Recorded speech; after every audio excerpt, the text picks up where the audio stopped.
Fanazavana ny zava-miafina momba ny franc-maçon sy illuminati, ny nouvel ordre mondial na lamina vaovao maneran-tany, ny anaram-biby izay ankofan'ny olona rehetra sy ny marika 666. Zava-miafina ao anatin'ny fivavahana izay ahafantaranao ny tena marina, ny momba ny boky Enoka sy ireo anjelinidina teto tany ka nanambady ny zanakavavin'ny olona araka ny hita ao amin'ny Genesisy 4:4. Andarana arainao eto amin'ny TNTV isaky ny zoma maraina amin'ny 9h, ny sabotsy maraina amin'ny 9h ary ny alahady maraina amin'ny 9h30. Tompona andraikitra fikambanana mpiara-mikatsika ny famarinana sy ny fiainana mananrakizay.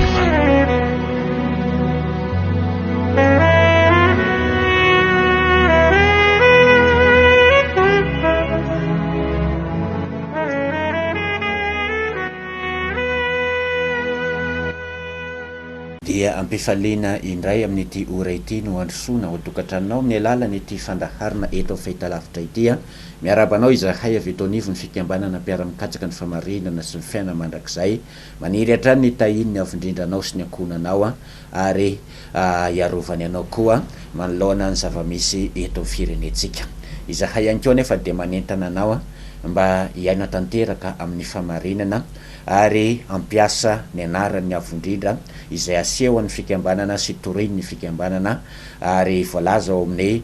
Joel 3:7-5 hoe amin'izany andro zany na iza iantso ny anaran'ny avondrindra dia ho afa mandositra, satria izao zavatra misy amintsika izao dia ilaitsika an'izany anaran'ny avondrindra izany mampatahotra ny zavatra manjo sy ny zavatra efa miatra, ary raha tsy manana fiarovana avy amin'ilay avondrindra ianao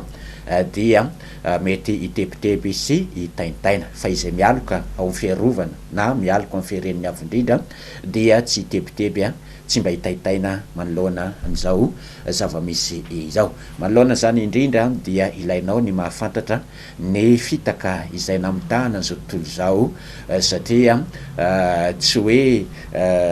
zavatra kely no namitaka an'izao tontolo izao, fa ilay dragona izay nazera teto ambony tany no mamitaka an'izao tontolo izao, araka ny voalaza ao amin'ny Apokalipsy 2:7 manao hoe nazera ilay dragona, ilay menarana ela, ilay devoly sy satana izay mamitaka an'izao tontolo izao, ary nazera tamin'ny tany izy, ny anjeliny ihany koa niaraka nazera taminy. Rehefa nazera teto ambonin'ny tany io dragona sy ny anjeliny io dia namitaka an'izao tontolo izao no nataony, ka ao anatin'ny fivavahana izay aran'izao tontolo izao sy ny anarana izay tonony dia misy ny atao hoe anaran'ny bibidy izay namitahany dragona n'izao tontolo izao, ka araka nefa nampitaina teto omaly dia ny fanarana ilay toromarika ao amin'ny Apokalipsy 3:7-5 ihany no ahafahantsika mahafantatra an'izany anaran'ny bibidy izany, satria voalaza eo hoe ilay anaran'ny bibidy dia manome 666 rehefa atao ny fanosana. Efa nomena teto ihany koa ny taremarika fonosin'ireo litera iraisam-pirenena ireo ary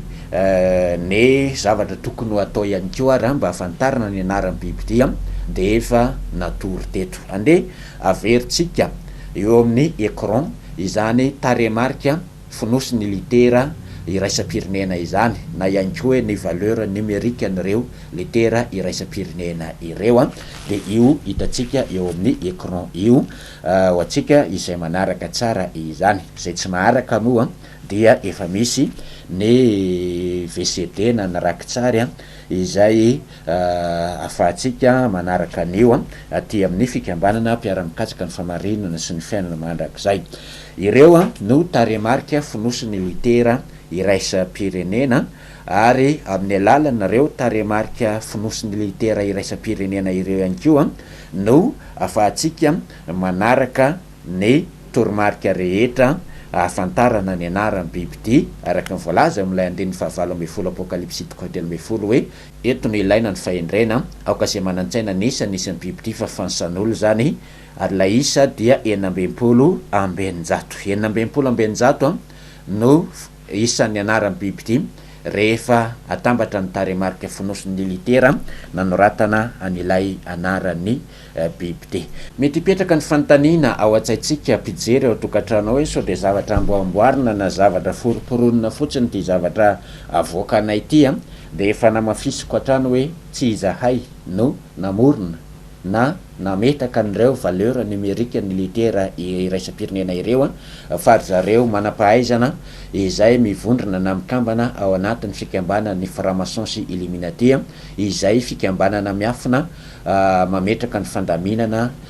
andaminana zao tontolo zao sy manatratra n'ilay tanjona hitondrana ny firenena ao anatin'ny lamina vaovao maneran-tany de tsy izay zany no namorona na nametraka an'ireo zavatra aseho anay ireo fa mikaroka no ataotsika satria izay mazoto mikaroka hoy ny voalazany amin'ny Daniela toko 12:17 hoe ary maro no azoto ikaroka sy azoto andinika de tombo ny fahalalana izay mazoto mandinika sy mazoto mikaroka ny famarinana dia mitombo fahalalana ka vokatry ny fikarohana zany no ahitana an'itony zavatra omenantsika itony izay ahafahantsika manaraka ny fatanteran'ny faminaniana ihany koa satria ny faminaninany tsy misy tsotanteraka ary porofotsika zany ny fatanteran'ny faminaniana amin'ny alalany zao fanazavana hoentiko izao mety hipetraka ihany koa ny fanontaniana hoe fa ahoana no nahitana an'io taremarika fonosiny litera iraisam-pirenena io na io valeur numérique ny litera io dia raha oary zao fanazavana manaraka zao dia ovavaly zay zavatra manitikitika ao anatin'ny sainao ilay anaram-biby ty de manome 666 izay no karazana hoe torolalana zany na toromarika nomen'ny avo indrindra manome 666 ny anaram-biby ty ny voalazo amin'ny apokalypsy toko 13:17 dia izay endry sy manan-tsaina dia manao kajy zany hoe isika zany no asaina manao kajy ny olona endry sy manan-tsaina zany de asaina manao kajy mba hahafahan'izy ireo mahafantatra ny anaran'ny biby ty fa 666 no fitambarany taremarika fonosiny le litera nanoratana ny anaran'ny biby ty ka ny anaran'ny biby ty izay manome 666 ny taremarika fonosiny no andeha angalatsika porofo sy fanazavana amin'ity atao hoe valeur numérique ity satria mety betsaka amintsika no ametraka fanontaniana fa ahoana no fomba nazahoana ny valeur numérique valeur numérique ny litera iraisam-pirenena io de raisitsika aloha ilay 666 izay taremarika fonosiny litera nanoratana ny anaran'ny biby ty rehefa ataon'ny fanjana amintsika reo dia misy mahafantatra na misy mahay hoe ny taremarika toy zao zany hoe ty 666 ty ohatra no raisitsika dia azo atambatra ho tonga taremarika tokana zany hoe azo atao zany ny manambatra ny taremarika maromaro oatra zao ho tonga taremarika tokana andenge ataotsika zany ohatra zany zao ty 666 ty ataotsika lasa taremarika tokana izy io arak'ilay toromarika ao amin'ny 19 vakina teo hoe mba ahafahana mamantatra lay anaran'ny biby ty dia manao kajy isika de eto aloha zany tsika manao kajy ka ity 666 ty aloha no atambaritsika ho tonga taremarika tokana tsy mijery le anaran'ny biby ty aloha zany ny ataotsika fa tiako ho fantatritsika tsara ny nahatonga ny litera iraisam-pirenena sy ireo valeur numérique iraisam-pirenena ireo ka ny enina ampina enina dia manome 20 mbola tsy tonga taremarika tokana ny 20 fa mbola taremarika roa fa ny tanjona de ataotsika tonga taremarika tokana ny 920 na 666 de ataotsika tonga taremarika tokana de eo amin'ny 20 indray zany mbola atambatra aloha ray ampina valo manome sivy zany ny fitambaran'ny 666 rehefa atambatra ho tonga taremarika tokana. Tsy ho isa 920 izay isan'ny anaran'ny bibidio ihany no azo atao tahak'izay ohatra nomeko izay fa andeha koa jerentsika ity isa manaraka apotra eto amintsika ity ohatra hoe ny 120 sy 754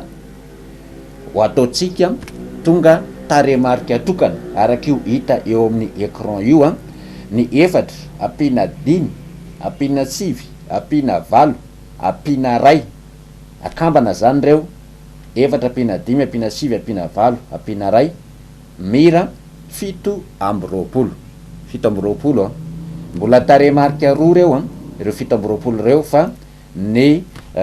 tadiavitsika zao de zay kambanany ho taremarika tokana de mbola ampifanampiana ihany zany ilay 720 roa ampina 7 manome 7 de io ndray fa manome 7 ny 1,774 rehefa atambatra ho tonga taremarika tokana. Andeha mbola amin'ny ohatra manaraka mba afahantsika miraikitra tsara ao anatin'ny fahamarinana. Ohatra ihany koa io apotra io 420 sy 300 na 324 atambatra ho tonga taremarika tokana io dia 3 ampina 2 ampina 4 manome 7. Marobe ny taremarika azo hatambatra ho tonga isa tokana, zany hoe maro zany ny zavatra mbola azo apotra fa ny fotoana eto ampelatanantsika tsy ahafahana mivalapatra be am'izany fa hoentina fotsiny zao zavatra zao anohizana ny fanazavana. Hoe ato hoe mety hipetraka mifanontaniana ao antsaitsika hoe fa ahoana ny fomba nazahoana an'io valeur numérique ny litera iraisam-pirenena io na ilay code numérique ozany sasany na ny taremarika fonosiny litera iraisam-pirenena, de fahana mamaly an'izay fanontaniana izay no antony anomezana nytony pirofo azavaina amintsika itony. Ny taremarika maromaro rehetra rehefa atambatra ho tonga isa tokana na taremarika tokana dia saiky manome isa 7 avokoa na taremarika 7 izany. Ka na isika izay manisa ihany koa ara eo amin'ny fanosana iraisam-pirenena dia manomboka miala eo amin'ny 8 ray 2 3 4 5 6 7 8 9 rehefa tonga eo amin'ny 7 de miverina ary amin'ny 8 sy ny ray indray eo aseho amintsika io zany. Tonga eo amin'ny 7 dia mandeha ny 10 raika amby 10 roa amby 10 telo amby 10 efatra amby 10 dimy amby 10 enina amby 10 fito amby 10 valo amby 10 sivy amby 10 de tonga amin'ny 6 amby 10 de miverina ary amin'ny 8 indray eo amin'ilay 20 de miainga indray ny raika hatrany amin'ny 7 eo amin'ilay raika amby 20 ka hatrany amin'ny 7 amby 20 de ohatran'izay hatrany amin'ny 30 raika amby 30 7 amby 30 de 70 raika amby 70 hatrany amin'ny 7 amby 70 hatrany amin'izay isa rehetra isainao na 100 na 1000 na mihoatran'izany dia miainga ao amin'ny 8 ka hatrany amin'ny 7 ny farany, manomboka eo amin'ny 8 zany ny fanosana iraisam-pirenena ary mifarana any amin'ny 7. Zany hoe ny isa 7 dia misy zavatra miafina ao anatin'ny isa 7. Ny isa 7 zao rehefa vakina mivadika dia 4 na 6 no amakina anazy indray rehefa vakina mivadika. De ny isa 7 ihany koa dia ampiasaina anamarinana kajy any am-pianarana. Fantatsika zany rehefa manamarina kajy de mampiasa ny preuve par 9 na ny pirofo aratsivy. Ka misy zavatra miafina ao anatin'ny isa 7 ary hitatsika teo raha natambatra ho isa tokana ny 666 a dia nanome isa 7 natambatra ho tonga taremarika tokana ihany koa ny 2,7 dia nanome isa 7 ny 4,7 ihany koa rehefa natambatra ho isa tokana dia manome isa 7 ary araka lazaiko hoe mbola maro ireo taremarika azo atambatra dia manome isa 7 avokoa. Ny fanaporofoina ny fomba nahitanana nazahoana ny taremarika fonosin'ireo litera iraisam-pirenena na ilay atao hoe valeur numérique an'ireo litera no ataotsika ao anaty zao fanazavana izao, nefa tapitra ny ora mbola tsy vita akory ny fanaporofoina an'ilay izy amin'ny herinandro indray amin'ny ora izay mahazatra miditra lalina trany ao anatin'ny fanjavana zava-miafina fanaporofoina ny anaran'ny bible oentin'ny franc-maçon sy illuminati izay apetraka ao amin'ilay lamina vaovao maneran-tany rehefa mipetraka izany lamina vaovao maneran-tany izany, ka ny olona rehetra eto ambonin'ny tany dia tsy maintsy andray an'izany 666 izany, ary ianao io efa eo amin'ny andronao zany 666 izany ao anatin'ny saina zany, satria rehefa mivavaka amin'ilay anaran'ny bibidi ianao nefa tsy fantatra akory hoe anaran'ny bibidi io dia efa voamarika 666 zay ao anatin'ny andronao, tsy hoe misoratra mivandravandra eo amin'ny tapik'andro na le 666 fa sary anohatra oentina manondro izay anarana milentika ao anatin'ny sainao ao zany, ny anarana manavanana anao rehefa misy zavatra mahazo anao, zay le hoe eo amin'ny tanany ankavanana. Ny mpamonjy dia ambaran'ny baiboly fa eo ankavanan'ny avondrindra no mitoetra. Raha misy namanao be ihany koa na tena mifanakaiky anao dia matetika fomba fitenitsika ny hoe iny eo ankavanany ihany iny, tanana ankavanany ihany iny, ohatra hoe iza ny tanana ankavanany filoham-pirenena dia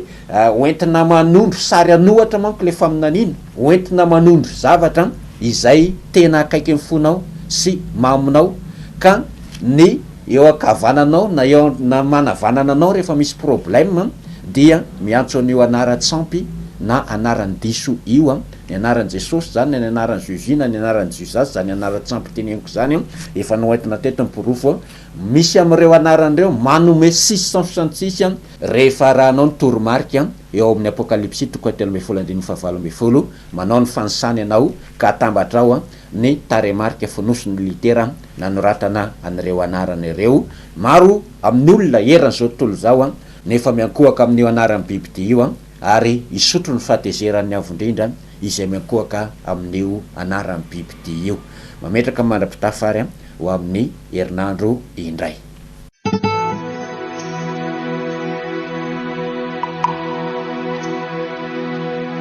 Fanazavana zava-miafina ny zava-miafina momba ny franc-maçon sy illuminati, ny nouvel ordre mondial na lamina vaovao maneran-tany.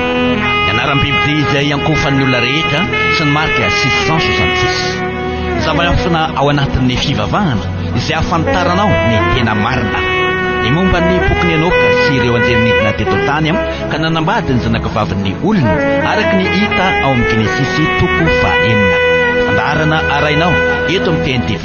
isaky ny zoma maraina amin'ny 9 ny sabotsy maraina amin'ny 9 ary ny alahady maraina amin'ny 9:30 minitra. Tompon'andraikitra fikambanana mpiara-mikatsika ny famarinana sy ny fiainana mananrak'izay.